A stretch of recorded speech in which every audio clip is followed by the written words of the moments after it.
di media sosial berantem adu domba antara kiai dengan habaib. Kita nggak usah ikut-ikutan, kita berhusnudzon saja. Saya yakin ahlul bait duriyahnya Kanjeng Nabi itu ada. Apakah habaib itu semuanya duriyahnya Kanjeng Nabi? Wallahu a'lam bishawab. Kenapa? Karena faktanya banyak orang-orang yang ngaku habaib, bukan Habib ngaku Habib. Orang yang bukan Habib ngaku Habib itu lebih parah daripada yang bukan Gus ngaku Gus. Kenapa? Karena habaib melibatkan darah Kanjeng Nabi Muhammad Sallallahu Alaihi Wasallam. Sementara kalau Gus, mohon maaf, tidak sampai intiha ila sajarati Rasulillah, tapi al-intima ilal ulama. Berarti apa? Orang yang ngaku habaib itu dosanya lebih besar dibandingkan yang ngaku Gus. Bu, persoalan habaib, bagaimana cara kita menghormatinya? Kita lihat pendapat Sayyid Abdullah Al-Haddad. Apa kata beliau? Wa ala kafatil muslimin ayya'taqidu hubbahum wa mawaddatahum wa ayyu'adimuhum wa ayyuwakiruhum bi ghairi huluwin wala sarafin. Hendaklah setiap orang Islam mencintai dzurriyyah Nabi, menghormati dzurriyyah Nabi, memuliakan dzurriyyah Nabi dengan catatan apa? Tidak berlebih-lebihan, tidak melampaui batas. Bahwa mereka harus dihormati, iya. Siapa? Dzurriyyahnya Kanjeng Nabi. Yang menjadi perdebatan adalah apakah habaib di Indonesia itu semuanya dzurriyyahnya Kanjeng Nabi? Jawabannya wallahu a'lam bishawab. Tapi mohon maaf, bagi orang yang mengatakan kalau ngaku habaib tes DNA, silahkan ngomong sama orang lain seperti itu. Kemarin di Kanjus Sholawat halal bil halal akbar bersama Habib Lutfi, saya bilang, tapi kalau orang yang mengatakan tes DNA ditujukan kepada Habib Lutfi, tak gebuk cangkemnya. Kalau itu sudah mutawatir bahwa beliau dzurriyyahnya Kanjeng Nabi. Kalau dicurigai itu umpamanya wong rupane kayak Darmo ngaku Habib. Maka tadi disampaikan sama Nabi, ahabun nasi ilallahi anfa'uhum linnas. Ciri orang baik itu Pak Lurah, orang yang akhirnya dicintai oleh Allah. Siapa? Yang paling dicintai oleh Allah itu adalah manusia yang paling bermanfaat. Masuk akal buat kita atau tidak, apakah ini berkait dengan sesuatu yang bisa kita setujui atau tidak, yang penting jangan sampai nantang kualat. Senang tidak senang, setuju tidak setuju, pada saat as-sawadul a'zam minal ulama ini sudah menetapi sesuatu bersama-sama, mari kita ikuti saja. Ada yang menyebutkan kitab-kitab kuno yang sezaman. Loh, memang pada zaman itu Hadramaut itu memang sedang dilanda suatu situasi, penduduknya itu semacam nomaden, berpindah-pindah dari situ ke satu. Jadi tidak ada ahli sejarah waktu itu. Dan yang nyatet tokoh ini, ulama ini tidak ada. Abad ke-5, abad ke-6 tidak ada. Baru muncul awal abad ke-7, baru muncul ahli sejarah. Kelima kan tidak ada sejarah. Tokoh ini, ulama ini tidak ada. Abad ke-5, abad ke-6 tidak ada. Baru muncul awal abad ke-7, baru muncul ahli sejarah. Kelima kan tidak ada sejarah. Sampean kalau mau ngurus itu sekalian nanti sampean ngurus nasabnya Kanjeng Nabi sampai ke Nabi Ibrahim, catatannya sumbernya dari mana kan repot juga. Apalagi sampai Nabi Adam. Kan ada tudingan bahwa kenapa Kiai Imad dan teman-temannya itu tidak percaya sama keturunan Nabi? Kan nanti Imam Mahdi juga dari keturunan Nabi. Itu berarti tidak relevan tuduhan itu ya? Relevan. Karena kita tetap percaya bahwa Nabi itu ada dan berketurunan sampai sekarang. Hanya saja bahwa yang Ba'alawi itu harus kita koreksi atau Salamut Taufik, saya Nawawi panggil Sayyid ya. Kalimat itu ada sebuah kalimat yang isbat, ada kalimat yang tidak isbat. al kalimatul lati la yuqsadu bihal isbatu laisat isbatan li'annal isbat yahtaju ila dalilin wa illa fa husnudzon.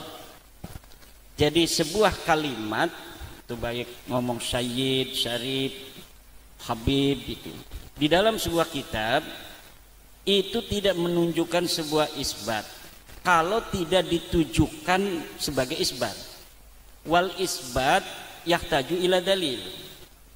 Isbat itu membutuhkan dalil. Wa illa fa husnudzon. Kalau tidak itu namanya husnudzon. Wa Syekh Nawawi fi jami'i kutubihi allati qara'naha la ya'ti bi dalilil isbati bil marrah. La ya'ti Syekh Nawawi fi jami'i kutubihi bi dalaila wa barahina haula isbati ba'lawi. La yakunu dalilun wahidun. Tidak ada satu dalil pun Syekh Nawawi Tenara Al-Bantani dalam masalah mengisbat Ba'lawi ini, tidak ada dalilnya. Cuma itu masuknya mimbabi husnidzon. Wal qa'idatu taqulu bi anna dhannal bayyina khata'uh la ibrata. Kalau sebuah dhon itu sudah jelas salahnya, itu tidak dihitung. Walau kharaja min waliyin. Walau kharaja min waliyin. Makanya di dalam Islam itu agama dalil. Nahnu ashabud dalili haitsuma yakunu dalilun wahidun qabilna wa illa radadna. Kalau ada dalil kita terima, kalau tidak ada dalil kita tidak terima. Siapapun itu, makanya kasyaf tidak bisa menjadi dalil. Misalnya ada waliullah ngomong, saya bermimpi bertemu Rasulullah SAW mengatakan Ramadan itu besok. Tidak bisa. Tidak bisa dijadikan dalil. Kenapa? Karena itu jalannya husnudzon, bahwa benar dia itu bertemu Rasul. Husnudzon saja, ya kan? Husnudzon karena ada dalil hadis, siapa orang yang bermimpi bertemu Nabi maka dia sama dengan bertemu Nabi. Tidak mungkin Nabi itu ditemukan dalam mimpi, bukan. Itu masuknya dalam ilmunya itu masih husnudzon, masih dzon gitu.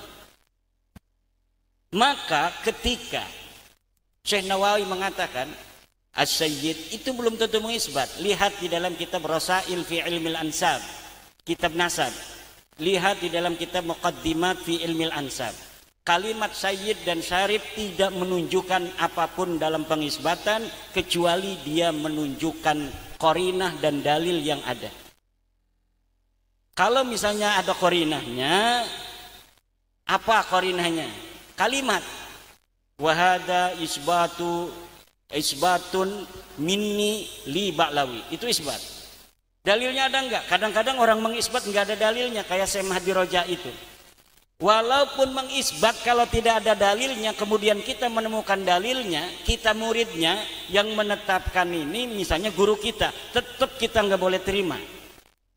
Li'anna taqlida ba'da duhuril hujjati haram walau li syekhina. Ini hukum Islamnya begitu, kaidahnya dalam hukum Islam tuh. Ini guru kita menetapkan. Kata guru kita yang namanya 5 tambah 5 itu 15. Guru kita ngomong begitu. Kemudian kita pengen muayana. Kita ambil jeruk 5 tuh 2 3 4 5. Tuh 2 3 4 5 kita kumpulin. Dihitung sama kita. 1 2 3 4 5 6 7 8 9 10. 5 tambah 5 itu 10, bukan 15. Walau yang ngomong guru kita, kita mau nurut guru kita apa kita nurut sesuai hitungan kita? Sesuai hitungan kita karena kita yakin ini yang benar. Siapa aja yang ngomong? Selain sahibah hadal qabri. Siapa? Nabi besar Muhammad SAW. Qala Malik kullu ahadin kullu qaulin yuraddu wa yuqbalu illa sahibah hadzal qabri. Setiap orang ucapannya bisa diterima dan bisa ditolak kecuali sahibah hadzal qabri man huwa nabiyuna Muhammad sallallahu alaihi wa alihi wasallam li annahu la yantiqu anil hawa illa wahyu yuha. La yantiqu anil hawa illa wahyu wa ma yantiqu anil hawa illa wahyu yuha. Hanya Rasulullah. Nabi besar Muhammad sallallahu alaihi wasallam mengatakan saya adalah turunan Ibrahim. Walaupun gak ada dalilnya, udah kita terima Rasulullah kok.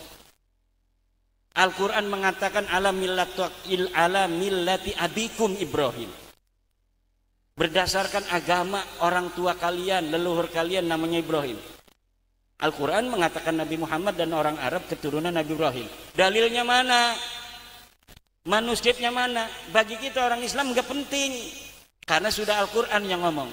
Nabi Ibrahim sudah ngomong abina Ibrahim. Al-Quran sudah ngomong ala millati abikum Ibrahim. Sudah tidak ada lagi perdebatan. Nabi sudah ngomong, Al-Quran sudah ngomong. Tapi kalau Ubed ini nggak ada di Al-Qurannya Pak. Nasab Ba'lawi ini nggak ada di hadisnya. Yang ngomong Ali As-Sakran. Syekh Nawawi ini namanya qaulun muhtamilun.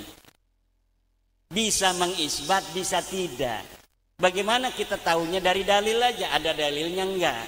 Kalau ada dalilnya, mari kita verifikasi. Kalau tidak ada dalilnya, ya udah kita abaikan. Kita anggap saja dia tidak mengisbat. Ketika kita tidak mengisbat hari ini, itu husnudzon pada Syekh Nawawi. Husnudzon pada Syekh Nawawi. Bahwa Syekh Nawawi sebenarnya sudah tahu bahwa mereka bukan cucu Nabi. Adapun kalimat sayyid itu la yadullu alal isbat. Lihat di dalam ilmu nasab. Seperti kitab Rasail fi ilmil ansab, muqaddimah fi ilmil ansab, setiap lafaz sayyid dan syarif tidak menunjukkan apapun dalam pengisbatan. Itu yang pertama. Nanti bisa dibantah atau bisa ditambahin oleh penanya. Yang kedua, mardudun la yuqbalu itu bagaimana thariqahnya? Ya sudah ada. Silakan baca di dalam kitab itu. Rasail fi ilmil ansab, muqaddimat fi ilmil ansab. Itu tentang ilmu nasab secara diroyah. Bagaimana cara kita mengisbat? Mengisbat itu pertama ya harus dengan kutubun nasabin, riq'ah. Kutubun nasabin itu riq'ah. Riq'atun nasabin itu kitab-kitab nasab. Di kitab nasab ada enggak? Oh ada katanya ini kitab nasab namanya Tuhfatut Talib. Bahwa Alwi adalah anak Ubed, Ubed anaknya Ahmad. Abad berapa? Abad 10. Ya abad 10. Karena mereka ngakunya abad 9 kok. Coba abad yang sebelum abad 9 ada nggak kitab nasab yang mengisbat bahwa Alwi ini anaknya Ubed? Tidak ada Pak. Dari mulai kitab abad keempat Siri Silsilatil Alawiyah, Tahdibul Ansab abad kelima, Al-Majdi, Muntaqilatul Talibiyah ini abad kelima semua. Tidak ada yang mengisbat Ubed sebagai anak Ahmad. Di abad ke-6 Syajarah Mubarakah karangan Imam Fakhruddin Ar-Razi, kitab Al-Asili, kitab Al-Fakhri, kitab As-Sabatul Musan di abad 7-8 tidak ada yang mengisbat. Baru nanti di abad 9 mereka bikin kitab. Disinilah mereka mulai ngaku setelah 550 tahun dari kematian orang yang diaku. Orang yang diaku itu 345 Hijriah. Mereka baru nulis mereka keturunan dia 550 tahun setelahnya, yaitu tahun 895 Hijriah. Hada yadullu bil qat'i ala annahu minal kidbi waz-zur. Ini adalah kedustaan dan pemalsuan saja. Yang ketiga,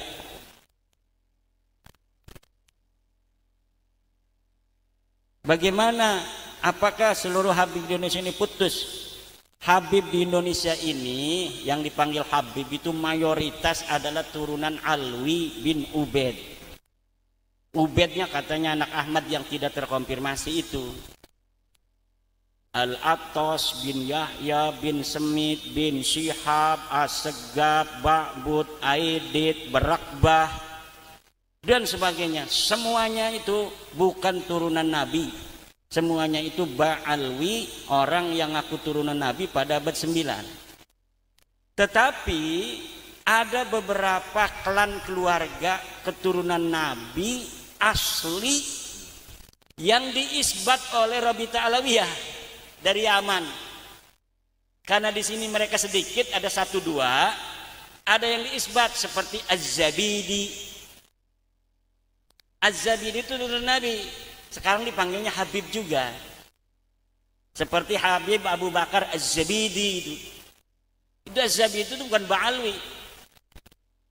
Ada lagi Al-Ahdal. Al-Ahdal pun hari ini diisbatnya oleh Rabita Alawiyah. Tapi kalau Al-Ahdal, dia bukan Ba'alwi, tapi juga telah terbukti saya melihat bahwa dia bukan turunan Nabi.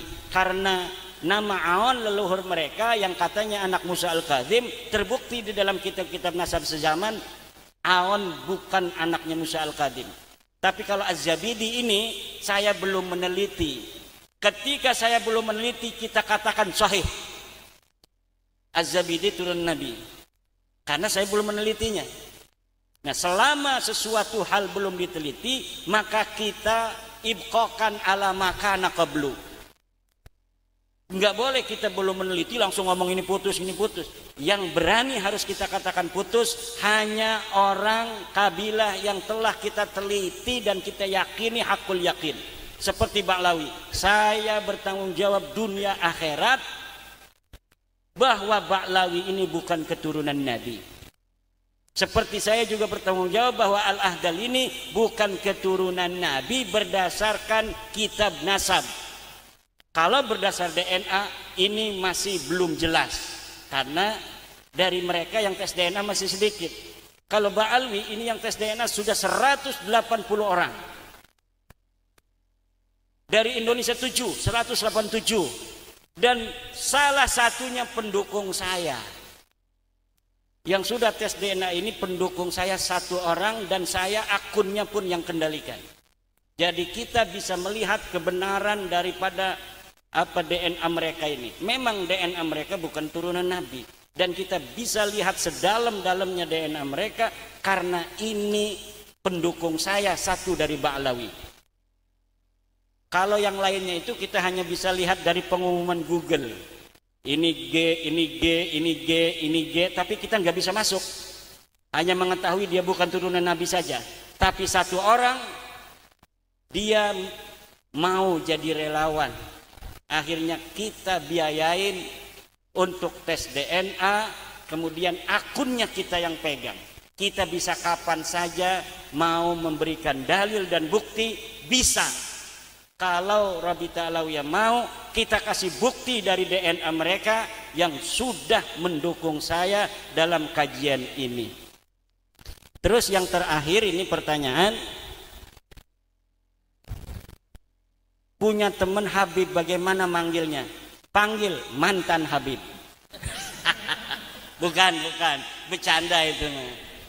Ya biasa-biasa aja, kalau dia lebih tua kita panggil Kang, Mas. Kalau lebih muda kita panggil Dek. Kalau dia alim kita panggil Al-Ustad atau Kiai Muhdor Al-Hamid misalnya. Kan begitu aja kalau dia pinter. Kalau enggak kita panggil Pak aja lah, Pak Muhdor.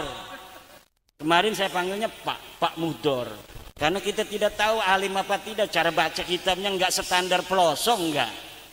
Cara kitabnya enggak standar Lirboyo, kemarin baca kitab dia enggak standar santri-santri pelosok, enggak standar santri-santri Lirboyo, enggak standar standi Banten. Santri Banten, santri Jawa Timur, Jawa Tengah ada standarnya, bos. Ada cara baca mana yang benar, mana yang salah. Standarnya itu sudah jelas. Orang bisa diketahui sampai mana dia dakik di dalam ilmu nahwi was sarfi itu dari baca kitabnya. Kalau pengertian, orang-orang yang belajar di Mesir, di Yaman, itu walaupun nahu sorobnya kurang bagus, dia bisa baca kitab. Tapi sama orang-orang Indonesia bisa disalahin walaupun dia lulusan Mesir itu. Kenapa? Di sana ilmu nahu sorobnya enggak hebat kayak di Jawa. Saya bilang makanya ulama Indonesia jangan sembarangan. Walau ngomong Arabnya kurang pati paseh, tapi tahu orang Arab salah ngomong itu. Jadi orang Arab kalau ngomong bisa disalahin oleh santri-santri Indonesia. Jangan macam-macam. Yang banyak hafal Alfiah itu santri Indonesia daripada santri Mesir, daripada santri Yaman. Santri Indonesia yang paling banyak hafal Alfiah, yang paling banyak bisa baca kitab itu santri Indonesia. Yang layak menjadi mujtahid itu santri Indonesia. Kenapa? Belajarnya harfan-harfan min bismillah ila wallahu a'lam bisawab. Mereka di sana sekarang ini belajarnya nggak kayak dulu. Dulu hebat-hebat. Sekarang belajarnya kayak di kuliahan. Ngambil suatu bab, buka kitab bab anu, tapi tidak dari bismillah, barokahnya kurang. Makanya jangan bangga-bangga anak luar negeri, mondok di Indonesia aja, jadi pinter, jadi ulama besar. Tapi jangan sampai mau taklid melulu. Alfiah hafal, kadang-kadang ada yang hafal Bukhari, hafal Quran banyak di Indonesia, hafal Bukhari ada. Di Banten ada yang hafal Quran, hafal Fathul Mu'in, coba bacanya aja susah. Santri Pelamunan, sekarang udah agak tua dia, umurnya masa saya, itu hafal Fathul Mu'in, hafal Bukhari, tapi nggak pernah ngaku-ngaku hebat, biasa aja. Maka jangan inferior kita sebagai bangsa Indonesia. Ini kita dari sisi kulit inferior kepada orang Eropa. Dari sisi agama kita inferior pada orang-orang Timur Tengah. Kalau sudah ngaji di Timur Tengah, dibanggain. Belum tentu Pak bisa baca kitab walaupun dia paham apa yang dibaca. Karena mereka sering baca kitabnya bahasa Arab aja. Ketika baca banyak yang salah, bisa disalahin oleh santri Indonesia. Apalagi yang bukan dari Timur Tengah, dari Persia kayak Syekh Mahdi Rojai. Kemarin ngomongnya aja bahasa Madura apa itu? Syekh Mahdi Rojai, saya nggak paham. Menjawab saya pakai bahasa bukan bahasa Arab, saya nggak paham. Apakah saya dibohongin sama penterjemah? Saya tidak tahu. Maka santri Indonesia dari Sabang sampai Merauke, terutama yang saya kenal itu adalah santri Pulau Jawa, ilmunya mutabahir fi kulli fannin minal funun. Tapi hari ini kenapa kita ini belum go internasional? Karena masih ada inferior, ada taklid di sana yang belum bisa diberantas, ada taklid yang belum bisa diberantas. Ada rasa inferior terhadap orang Timur Tengah yang belum bisa hilang. Padahal dia hafal Alfiah, padahal dia hafal Qawaid Usuliyah, dia hafal Qawaid Al-Fiqhiyah, dia tamat Jam'ul Jawami, dia tamat Al-Mustasfa. Kitab-kitab fikih yang tinggi-tinggi, yang tebal-tebal itu, kalau orang Banten baca tuh Fathul Muhtaj itu dibaca dari A sampai Z itu. Mughnil Muhtad dibaca dari A sampai Z, bukan hanya nyari-nyari kitab, dibaca. Tafsir Jalalain, Marah Labid, Ibnu Katsir, Tafsir Tabari dibaca. Dari jilid pertama sampai jilid terakhir itu dibaca. Dulu kiai-kiai di Banten bacanya kitab apa kalau tasawuf? Al-Insanul Kamil. Itu tahun 1634 sudah baca kitab Al-Insanul Kamil. Ada manuskripnya. Lah, hari-hari ini kita terkungkung oleh taklid yang tiada tara. Mau ngomong kebenaran aja kita nyari-nyari taklid. Misalnya taklid pada Syekh Murtado Az-Zabidi. Kemudian terbukti Syekh Murtado Az-Zabidi tidak nulis itu. Oh, kita taklid pada Ibnu Hajar. Ibnu Hajar itu ikhbar. Kalimatun la yuqsadu bihal isbat. Kenapa diketahui kalimatun la yuqsadu bihal isbat? Li'annahu la yati bidalilin wa burhanin. Karena dia tidak pakai dalil dan tidak pakai burhan. Bagaimana kita mengikuti seseorang yang tidak ada dalil, sementara orang yang punya dalil dibilang dajjal? Aneh bin ajaib. Kenapa ini?